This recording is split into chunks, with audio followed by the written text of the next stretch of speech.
Oh, really? That's going to make noise?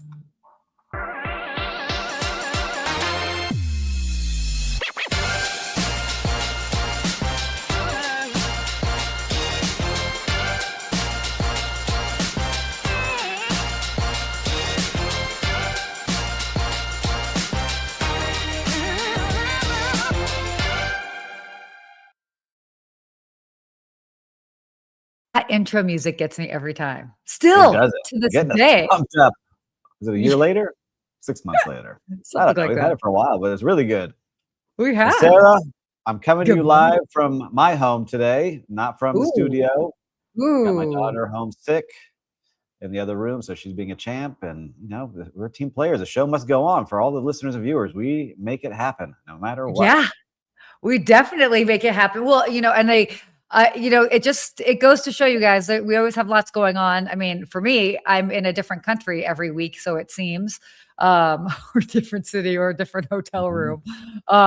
But this is what we got to do. I like this look, by the way, that from your place. It's a good Oh, we got view. the Miami background, right Mhm. here in the downtown Miami, right in the water. Nice E- place. And you're gonna be here Exactly. next weekend, right?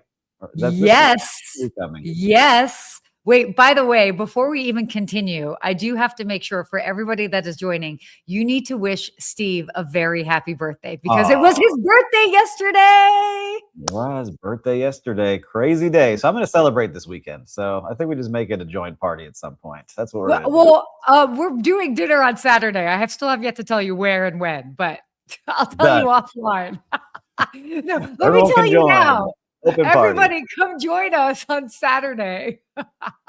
No, we should. I mean, we'll have a little bit of a joint celebration because I I love it. just still think it's so funny that we're exactly a week apart. Week apart. Sarah's birthday, 1 week later. It's so much fun. That's Yeah, why, good action over here. But we do have a lot coming up. I'm going to High Tech. You're going to be there as well, yeah, right? definitely. What are you doing at High Tech that I'll also be What? attending? What is happening there that we should tell everyone Yeah, about? so we'll talk about that. So, High Tech for the first time this year, there is a new program that's being launched that's called the Hospitality Creators Summit, which you're at, sir. Mhm. I'll be in and Um, out most of the day.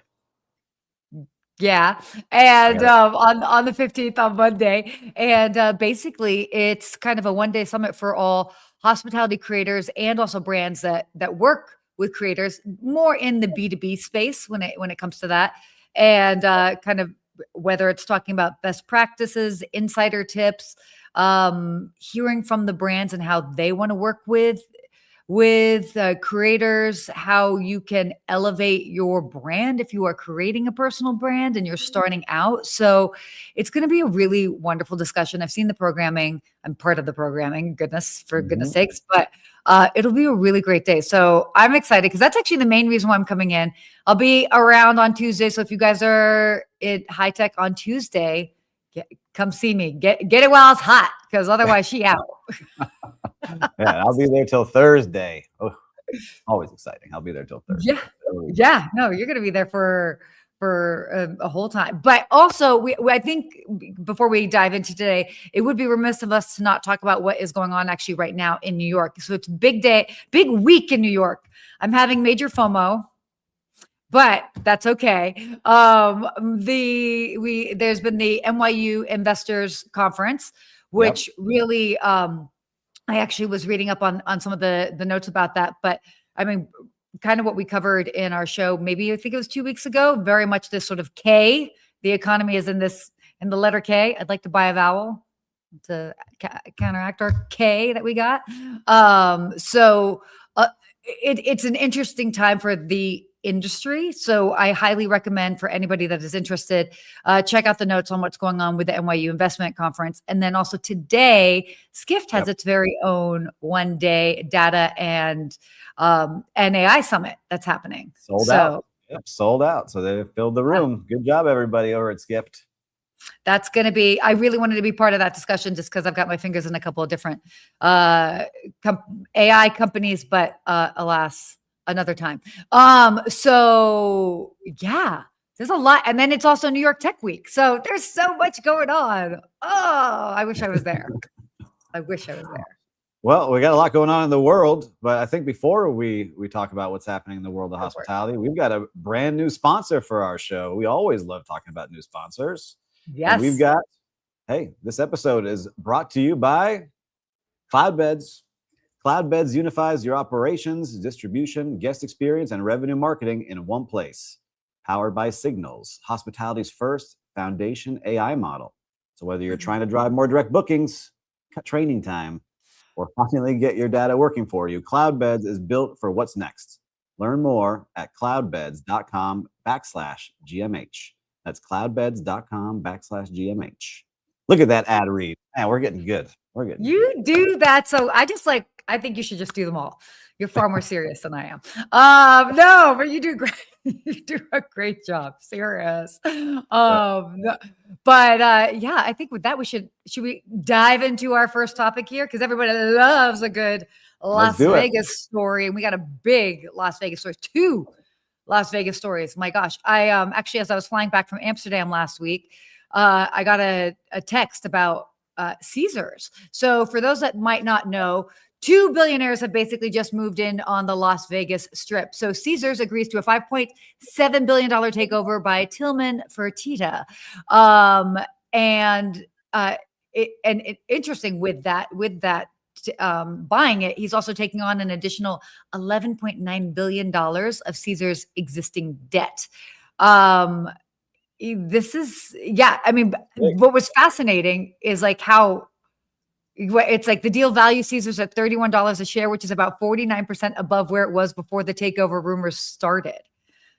No, it's wild to see how much he's paying. You know, really it's 5.9 billion, but you're taking on 11.9 billion in debt that they have on the books, which is a gigantic number to take on.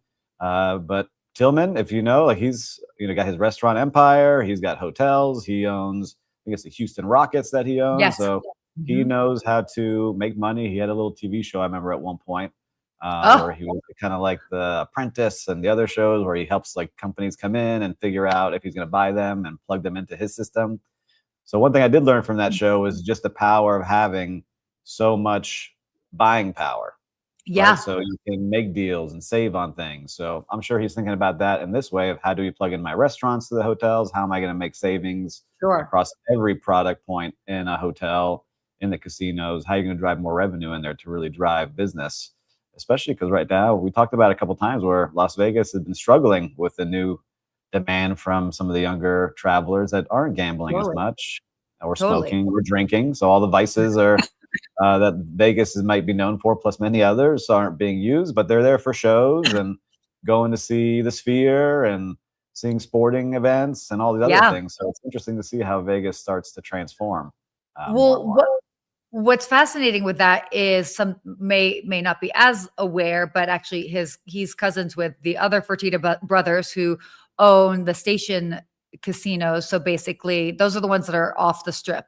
So you've got Red Rock Casino, Durango. So that's a fascinating dynamic. Also, he's the largest stakeholder in Wynn Resorts, which kind of adds like a whole other layer to all of this. So, a lot of people don't realize how big Caesars Palace is. It's not just standalone hotel. They have 45,600 hotel rooms across 52 properties. So 52. Major. 45,600 hotel rooms is wild. He's also not the only one. So Barry Diller's People Inc., which by the way, I was just there in New York filming something with them. So this is close to home. They're preparing an $18 billion bid to take full control of MGM. And they could for reference, MGM controls about 40% of the Las Vegas Strip's hotel rooms. Diller already owns 26.1% of MGM. And then 2 board seats. So if these close, so it's could be likely, but if it closes, it's going to be fascinating because this is going to be 2 billionaires that really control the majority of the Strip. Yeah, definitely. But it's interesting. I like what Barry Diller was saying of why he's kind of doing this is, he's been an online person for a long time. He made a giant amount of money with Expedia. He bought it, I think, in 2001 and then sold it a couple of years later for several billions. But now with AI and how fast everything's changing, he's like, I'm going to double down on the real world and on real estate and travel, and he's betting big on this, right? He says this is like the hedge against what's happening in the digital world is let's bet on world-class hotels and entertainment and people who are going to be showing up and doing things in the real world versus the digital world. So that was something interesting that I thought about, because we talk about that a lot now of the unique experiences and companies creating those, and more and more hotels getting into different kind of spaces that are unique that people can enjoy. So it was I like that kind of thinking now, and seeing how he's getting away from digital, going into the physical world with his business. Oh, definitely. And I think we're going to continue to see more of that. I mean, right now we're in the middle of an evolution. We don't totally know where things are landing, but obviously with the state of the economy, how it's impacting things, like to me, without even knowing all the details, it makes sense, because it's kind of, they're betting when numbers are down, so to speak. And at the end of the day, I mean, things will come back up. There are certain places, locations, destinations that will continuously stay relevant. How they evolve might be a surprise to us, but it's like kind of like we're seeing this with a lot of the big cities, so it's not a big surprise that, Las Vegas has been down, Los Angeles has been down, every other storefront is closed.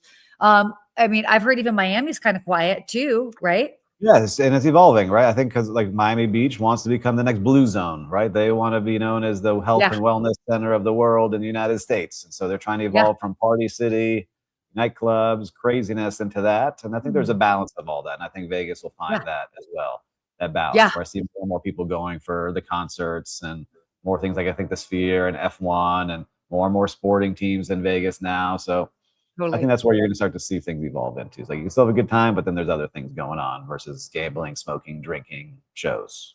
Yeah, no, definitely. I agree with you on that. So it'll be cool to see. And again, as you even mentioned, the return to the human side and the gatherings and the experiences. So less on our phone. Well, I'm cheering you guys on, Vegas. Yeah. Well, should we go into our next sponsor before we continue? Perfect. Yes. I'll take this one. You got this. All right. So before we move on to other topics today, I want to do a quick shout out to our sponsor, Built.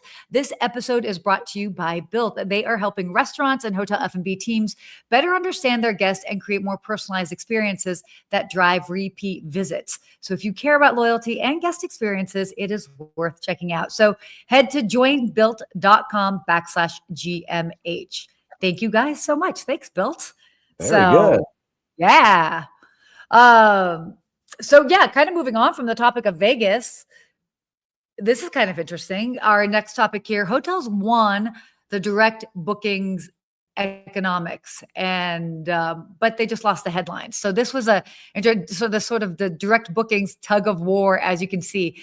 Do you want to kind of like lead into this? Yeah, I was reading the article. Basically, this is a great article on Skift. So if you have the chance, go and read this one. Read it.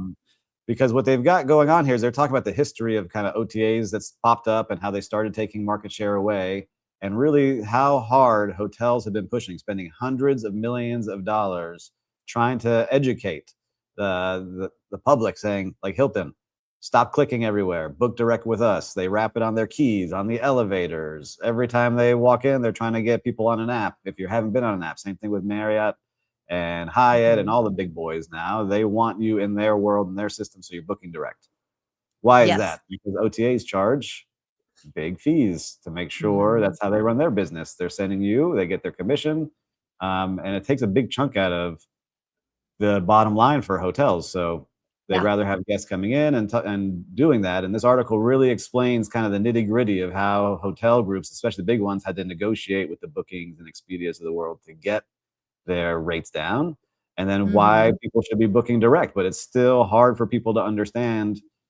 They're saying like it's still inching up, like it's still going up. I think the number was now 12% of the major hotels are getting still OTAs, where it was 10% 10 years ago. So even with all the education and all the spending, it's still happening. 20% to 21%. Yeah. Or is like in the last year. I think that's in the last like few years. Sorry, since like 2020, 2019. So it continues to grow. And so, I was wondering, more of a conversation here. You and I have both worked in hotels. Most people watching here are working in hotels or have in some way. So why do you think people still use OTAs versus, booking directly with hotels? I know completely, because it's always said to me. I mean, because they the two main things. One, they firmly believe that they are going to find a better rate. They just believe it is going to be cheaper, and that's why they do that. So and then the second thing are the bundle packages. Some of those bundle packages can be very attractive with flights. And again, we're talking about people who maybe they're only doing a trip once a year or twice a year. The loyalty game doesn't resonate as much with them because it's not like they're traveling all the time. I mean, I wasn't even big on the loyalty game until I started taking 100 flights a year. And then as I was growing into that, I started caring. And even hotels. I mean, I need to do numbers as far as like how many nights a year I'm in a hotel, but I mean, it's probably close to 200. And so I care if it's for, like for business travel, obviously, like if it's for other reasons, not so much, but I mean, so for people that are not frequent travelers, which is most individuals, they are going to care about bottom line price over loyalty. That is just what it is. So I guess for me, it's like, all right, I'll check out what's going on online, then try to book direct. And most of the time, the rate is lower online. There are those random times where some wholesalers have bought the room and the rooms are cheaper because they're trying to offload. But then I also realized when I worked in the hotels was if you book directly, I could hook you up more as a friend, right? But if you book through Expedia, I book a block through American Express, so I guess I use OTAs to use my points. But if you book that way, I couldn't give you as much on the back end because we were making less on that room. So I couldn't give you the upgrade to a suite or all the other fun things going on there. But Citizen M had some interesting stats. They just were acquired by Marriott not long ago. We had talked about that story. And they said that a third of their EBITDA growth came from lower OTA commissions that were contracted by Marriott, right? So that Marriott had a much lower fee than what Citizen M could get on their own. And so they saw a third of that growth on their bottom line come from lower commission fees. So it's just really interesting to see the power that this has here. And if you can get those lower fees, it's straight to the bottom line. This is how you make more money if you can convince people to book directly with you. So it's still an ongoing battle, it looks like. It will continue on, but now the new one is AI. So if you don't even have to search anywhere, you could just say, hey, I need 3 nights in Madrid for under $500. Whatever it serves up is the new potential front door to these hotels. And so wait, to quickly go back to the Citizen M thing, keeping in mind who their general demographic is. So that is not a surprise to me because I mean, in general, people that are staying at Citizen M are going for something. I've stayed there, love it, value. By the way. Yeah, it's value. It's like, it just needs to be something simple. It's easy. So that to me is not as much of a surprise. Going back to the agentic AI, that's where, I mean, all eyes are. Not necessarily in our topic for today, but actually, if you listen to the Skift Daily Briefing, I do break it down. Expedia is really kind of looking at building out so that they can be like the resource to help the smaller hotels, because obviously, as you just mentioned with AI, and that is going to be the new platform where everybody is kind of finding and getting inspiration as far as where to stay. Well, if you're a big brand, basically boutique and independent hotels are going to have a real hard time competing with the big brands just because of visibility and how are they going to show up in this search. So Expedia is looking at building out more of that to hopefully level the playing field a little bit more, but we'll kind of see how that ends up playing out, and everybody is looking to see how that's going to be playing out. Yeah. And I think for a lot of that I have a hospitality management company, and most of our properties are vacation rental, short-term rentals. And so majority of it comes through Airbnb and Booking and Expedia because that's a different style place. And people trust all right, I'm going to book this home through Airbnb. And if something goes down, I can call Airbnb and they're going to help me figure it out with if there's a crazy homeowner out there. So there are benefits I can see as you're talking. I was like, I can see how people are using them to find things and search and feel like that protection in case something happens, like they got their back. Definitely. So interesting times. I mean, again, it's the tug of war. The tug of war will always continue because you still have like several generations of individuals that have been groomed, so to speak, to just be like, oh, go OTA. OTA is the better deal, and, but I think where the difference will be is the volume. What we're basically comparing right now will be the volume of the infrequent travelers and how much they book compared to the volume of the regular travelers and which one moves the needle more.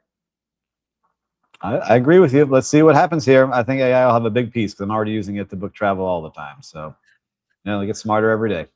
Quantity versus quality. Yes, I agree. Let's see what happens. Let's see. Definitely. All right, let's move on here to our next topic. Our friends over at Hilton, doing what they do and launching another brand. They've launched their 28th brand. It is Undergraduate by Hilton and designed specifically for college towns. This is kind of cool because, we know we've talked about the graduate hotels. I'm sure many of you are familiar with them. Maybe you've even stayed at a graduate property. So I like how to me, it's a smart, it's cute. a natural. I like it. It's nice. It fits. Yeah. It's a smart move. So basically it's like they've got their awesome graduate hotels that are in a lot of the college towns that are kind of like, they're saying like this is Undergraduate. It's cool. It's like, to go back on nostalgia and there's like the top tier college towns, right? Where they have graduate hotels and they are in that, $190 to $240 a night range, and they want now in the second tier college towns to have Undergraduate, and that will be in the $120 to $140 a night range. So they're saying it's about 2 tiers below Graduate, and they're looking for about 130 room properties in the $10 million to $30 million range, not including the land. So it'll be a nice property. It'll be cool. It'll give you the kind of those touches that Graduate has, just not as in depth. Layered in everywhere, but another fun place to be able to stay in a town where a lot of these college towns they have a hotel, right? Or a hotel and a motel. It's not many things in some of these smaller college towns. And if you're going for football games or sporting events or graduations or whatever it might be, it's a fun place to stay. So I like this brand. I like how they've created it. It's a nice vibe. Totally. And again, like as you even mentioned, even if they do have, a 1 or 2 hotel options, they might not necessarily be even that exciting. And so to have something that has a bit more personality that's still economically friendly, I think that's a really smart move. As far as investors go, what's going to be interesting is it's like, okay, they know when they're going to be busy. Obviously high times when there's games going on, you've got alumni coming in, parents are in town, those times. So, but then what happens kind of in the off season? This is going to be a very it'll just be interesting to see just kind of how that plays out, just because of it's not necessarily always going to be consistently full. Potentially, obviously, it all depends on the market. Yeah, I think it depends the market, how big the hotel is, and what amenities they might have there. But if they can think about it the right way, they can get the college students there, they can get the teachers there, they can host things. So let's see how they tie themselves in. But I like what they're doing. I think it's unique and should hopefully fit really nicely. And I'm noticing there's a big nostalgia trend that's been happening. We've seen it on social media. We're seeing it in places. We're seeing it in experiences. And obviously this totally ties into it. I mean, even the hotel that I stayed at, their rooftop bar had a very fun play on like a college theme of things. And so it's just very like we're living in some nostalgic times. Like people are searching for that. They want to feel those good vibes that they felt in the yesteryear. So yesteryear, I think people really want that. And I think that's why you have all the people go to Disney and the theme parks and they just want to kind of disconnect and remember the fun things they associate those things with. So I like it. I'm all about that brand. I think it's fun. Oh, I know. Very fun. Okay. Our last little topic here before we move on. Yeah. Funny. Well, not funny actually, because I've talked about this with a couple of different brands, but sargassum, it's tanking the Caribbean hotel occupancy. So sargassum, for those that don't know, it is hitting Caribbean beaches pretty hard this year. It's been growing a lot actually in recent years. I've actually had a couple of trips that have been canceled because like we're supposed to go and film, and they're like, we can't have you come film because we've got such a massive sargassum problem. But to give you an idea, along Mexico's Riviera Maya area, occupancy dropped from 73% in early May of last year to around 59% this year. So that's like a solid 14-ish. Yeah, that's a giant number. That's a big number, especially across hotels. And listen, it's not a joke. It's real deal. City of Miami Beach has the issue too, but we have every single morning tractors going out and scraping the sand to make sure it's not there. Yeah. It's in the bay. Like my window looks out at the bay, and you can see it coming in giant patches. Like you see it coming through. But Mexico and the Gulf are getting hit really hard, and it's not helping that a lot of these videos are going viral, right? That show different areas of these resort towns with like piles and piles and piles of seaweed where you can't even get into the water, and that's what people want when they travel. So they may be looking different things. So it's tough, and plus it doesn't smell good either, right? So if you're not cleaning it up and you don't have a good plan, it really stinks because it does hold all different types of sea creatures and animals and waste. You are correct. It just you are correct. Definitely a big challenge. So yes. On the flip side, if you are looking to travel in the next coming months and you don't care about getting in the ocean, I was like, if you're a seaweed fan, this is the place to come. That's what I thought you were gonna say. I mean, look, hotels in Cancun, some of them, they're cutting, like prices are down like 40%. So if you're like, I just want to be in the pool, there is a very big discussion out there, whether you're like ocean versus pool. And most of the time, I'm more of a pool person than ocean. So yeah, more of an ocean, but that's because you've been spoiled by being in Miami. I was living in California, and it's like you never want to get in that ocean. It's cold. It's like a cold plunge every time you go in. So, no, but there are people getting creative. There's companies out there who are saying, "All right, we'll come pick up the seaweed." They're turning it into bricks that you can use in construction. They're trying to make it into all different kind of things. So, listen, it's real deal. I'll make sure to do the seaweed report today. I'm looking out here. It looks pretty clear for Miami today. So if you're in Miami, go in the bay, go in the ocean. Oh my gosh, that's crazy. The seaweed report. I can. Please do that, sir. I'm coming in, so I want to know what I'm getting into. We're looking good today. We're looking good. Okay, that's awesome. Perfect. Well, with that, should we get on to your favorite segment? My favorite segment of the week, everybody. And I see Paul, man, you've been commenting. Sorry, we haven't got to your comments. We've been in the show here, but thank you to Paul and Faith and all the others who are commenting. Yes. We appreciate you watching, and we've got a lot of people. Lonnie Wolf, thank you for watching. But my favorite part of every week is Whose Brand Is It Anyway? Where we try to guess this sub-brand and who the parent brand is. So now for the show, let's see, what is the sub-brand that we're trying to guess today? What do we got? Emblems Collection. Gosh, a little bit for everyone to take a guess that's watching and listening. Emblems Collection.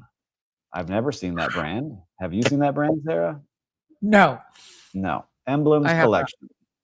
I'm going to go with, I feel like this is definitely here's my guess.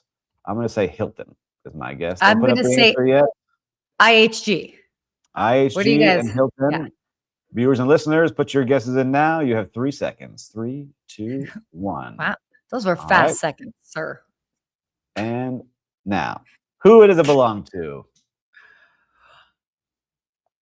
Do we have the suspense? The suspense.